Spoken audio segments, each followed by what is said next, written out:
अस्सलाम वालेकुम जी, मैं हूं ज़िया बलोच। आज 23 दिसंबर हफ्ते का इख्तिताम है, हफ्ते के दिन का भी इख्तिताम है और हम रोज़ाना की पेशरफ्त का जो जायज़ा लेते रहते हैं कि आज की दिन भर की बड़ी खबरें क्या हैं।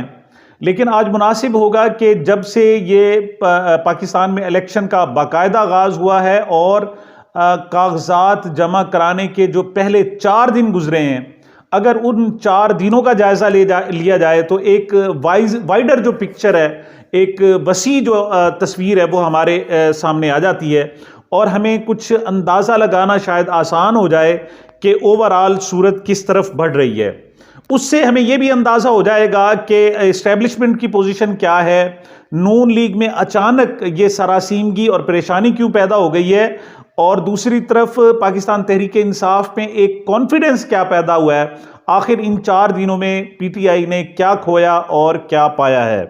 हम इन 4 दिनों में अगरचे सैकड़ों वाकयात हैं, उनकी सैकड़ों वीडियोस मौजूद हैं और अगर क्या अच्छा ही भला ज़माना होता और हमारा जो इलेक्ट्रॉनिक मीडिया है इस वक्त अगर आज़ाद होता तो इस वक्त सबसे बड़ी जो मीम्स बन रही होती वो यही होती कि आपके कागजात पता नहीं कहां से झपटा मारकर आपसे छीन लिए जाएं।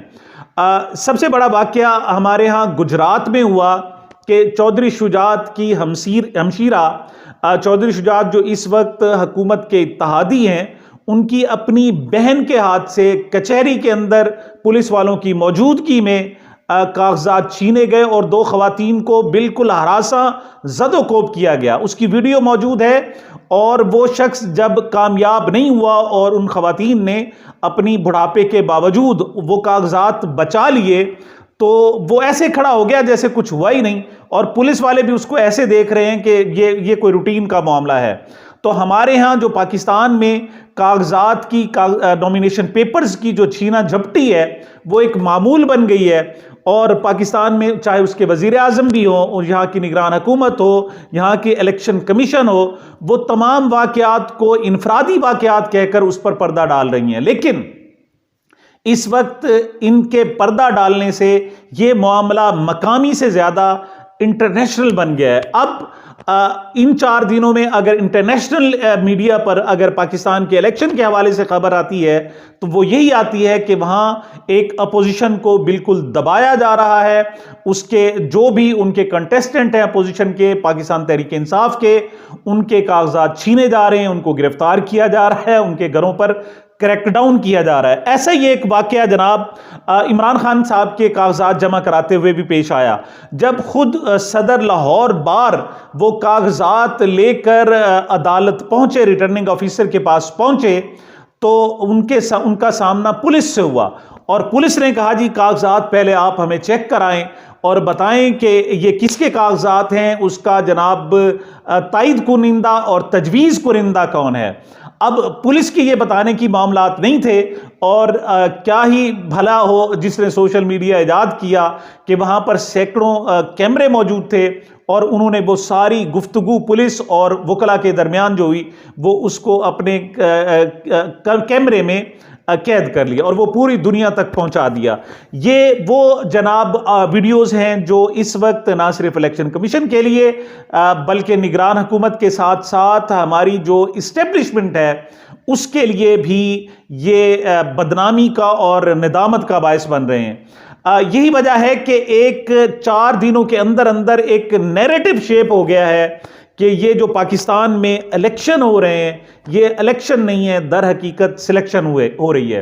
ऐसा ही एक वाकया जनाब और हुआ कि जहां एजाज चौधरी और मियां महमूद और रशीद के कागजात जमा कराने के लिए उनके नुमाइंदे बैंक में, नेशनल बैंक के मैनेजर के पास पहुंचे कि नॉमिनेशन पेपर्स के लिए जो सरकारी फीस है वो जमा की जाए और जब उनको पता चला कि जनाब ये जो फीस है ये एजाज चौधरी पीटीआई के रहनुमा जो सेनेटर भी इस वक्त हैं और मियां महमूद रशीद साहब जो साबिक वजीर भी हैं, ये उनके जनाब फीस है तो उन्होंने हाथ जोड़ दिए और उन्होंने कहा जी कि मेरी नौकरी चली जाएगी अगर मैं ये कागजात के लिए फीस जमा करता हूं।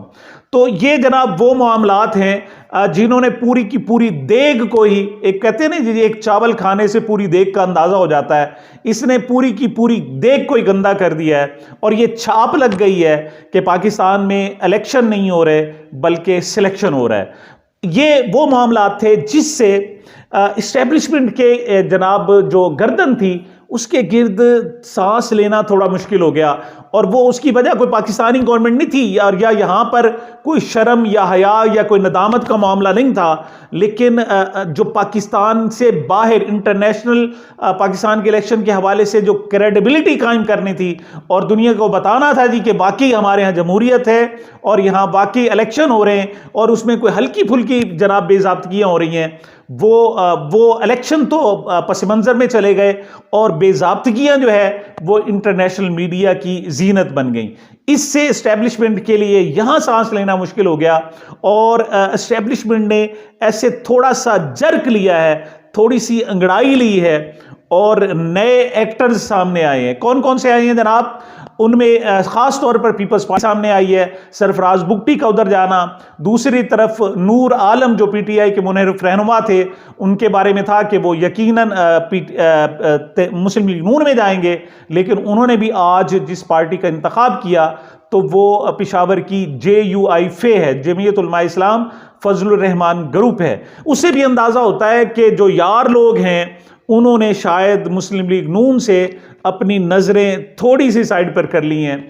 और परवीन शाकिर ने क्या खूब कहा कि इतना हुआ कि उसने तकल्लुफ़ से बात की और रोते रोते हमने दुपट्टे भगो लिए। आज ऐसा ही नून लीग के साथ हुआ है कि सुप्रीम कोर्ट का एक फैसला जो एक रोज़ कबल आया था उसकी गोंज अभी ख़त्म नहीं हुई, जिसमें इमरान खान को मासूम करार दिया गया। ये लफ्ज़ मासूम जो है वो किसी एटम बम की तरह और किसी बड़े हाइड्रोजन बम की तरह मुस्लिम लीग नून पर गिरा है और यूं समझें कि चीखें निकल गई हैं।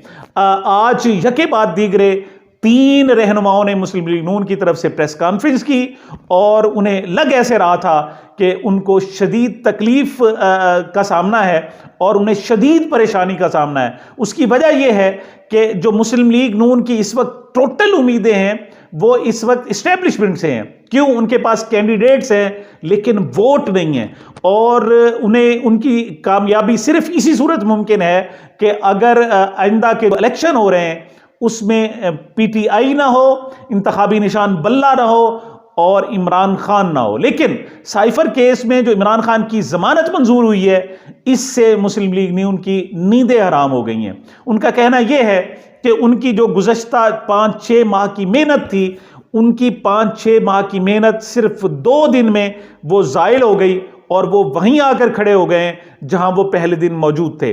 और ऐसे लग रहा है कि शायद हालात PTI के हक में पलटा खा रहे हैं या आखिरी दिनों में कहीं ऐसा हो जाए कि इमरान खान की जमानत हो जाए और बल्ले का निशान भी मौजूद रहे, तो ऐसे में मुस्लिम लीग नून की तो रूह ही ख़त्म हो जाएगी और वो किस तरह सर्वाइव करेगी उनके लिए बड़ा मुश्किल होगा। और शायद मियां नवाज शरीफ का पाकिस्तान में वापस आना उनके गले का फंदा भी बन सकता है। इसी वजह से ना सिर्फ आंखें दिखाना शुरू कर दी गई हैं बल्कि फिर ना सिर्फ इस्टेब्लिशमेंट बल्कि सुप्रीम कोर्ट से बाकायदा एहतजाज शुरू कर दिया गया है और फिर वही लाडले की रिट और फिर जनाब वो किसी के जनाब मंजूर नज़र होने की बातें की जा रही हैं। उनको नज़र शायद आ गया है कि उनके लिए अगले दिनों में बड़ी मुश्किल पेश आ सकती है। दूसरी तरफ जो इमरान खान का साइफर केस है वो जनाब शहबाज स्पीड से चल रहा है। आज रात को वकला को, जो PTI के वकला है, उनको बताया गया कि जनाब आप सुबह अदालत पेश आएँ क्योंकि उनकी समाअत है।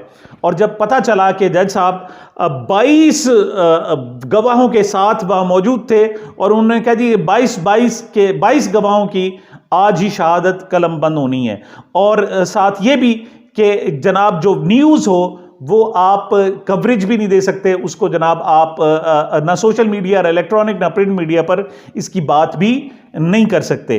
तो ऐसे आलम में जाहिर यही होता है कि इस्टेब्लिशमेंट ने थोड़ा जिहा वो कहते साडे कोल थोड़ा जिहा मुखड़ा लुकाण लई सज्जणा ने बूए उत्ते छिक ताण लई। इस्टेब्लिशमेंट ने अपने बूए पर छिक थोड़ी सी इस तरह से तानी है कि दूसरी तरफ जनाब कोहराम मच गया है। नून लीग में इस वक्त चीखें हैं, इस वक्त फरियादें हैं और वो कहा जा रहा है कि हम लुट गए, हम मर गए, हमारा तो नून लीग के MQM के साथ इलाक नहीं हो सका, हमारा IPP के साथ नहीं हुआ, काफ लीग के साथ नहीं हुआ।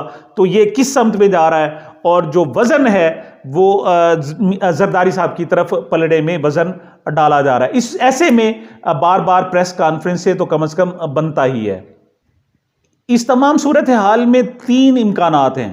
एक तो यह है कि जो आइंदा इलेक्शन हो रहा है, जो सिलेक्शन की सूरत इख्तियार करता जा रहा है, उसमें इमरान खान को भी बाहर आने दिया जाए और बल्ला भी मौजूद हो। अगर ये 2 सूरतें हो गई तो नून लीग का कबाड़ा हो गया, फिर समझें कि वो ख़त्म हो गई, उसका तो नामो निशान शायद ना रहे और ज़मानतें ज़ब्त हो जाएं और उनके लिए लाहौर की चंद सीटें भी बचाना बहुत मुश्किल हो जाए। दूसरा इम्कान यह है अपोजिट उसके कि इमरान खान को भी बाहर ना आने दिया जाए और इंतखाबी निशान बल्ला भी ना आने दिया जाए। लेकिन जो ताज़ा तरीन सूरत हाल है, इस्टेब्लिशमेंट के लिए मुमकिन नहीं है कि दोनों को आप पीछे रखें और फिर इलेक्शन कराएं, तो उसे कोई भी इलेक्शन नहीं कहेगा, उसे सिलेक्शन ही कहा जाएगा और आलमी बरादरी नहीं मानेगी।